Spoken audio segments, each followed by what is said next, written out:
2004, I discovered peak oil. And it came as a complete and utter shock to me. I'd never, I'd read Limits to Growth back in '72 when it came out, and I was, familiar with that stuff. But I had no idea that what they were talking about in Limits to Growth was that close.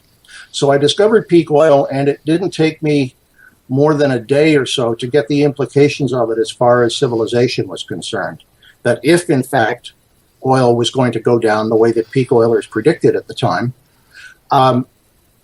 civilization wouldn't last long once it started to decline, because civilization up to this point has depended on growth, and it still depends on growth. So if that growth, the possibility of growth, gets capped by energy limits, then of course things come apart. The wheels fall off.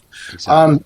So that freaked me out to begin with, and then I started looking at, okay, so all this oil is being burned.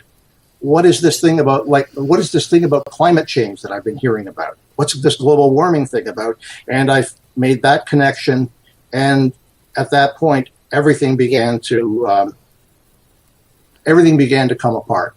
I followed the threads. I pulled on a thread or two, and suddenly I was looking at ocean acidification. I was looking at extinctions. I was looking at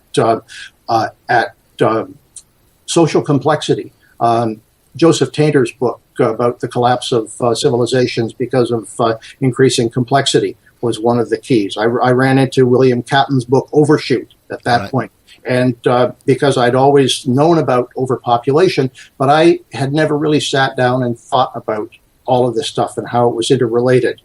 So at this point, I'm looking at this enormous clusterfuck of civilization. Yep. And that is just about to, it looks like the wheels are just about to come off. It looks like the whole thing is about to, go flying over the cliff, drop to the rocks, and get dashed to pieces.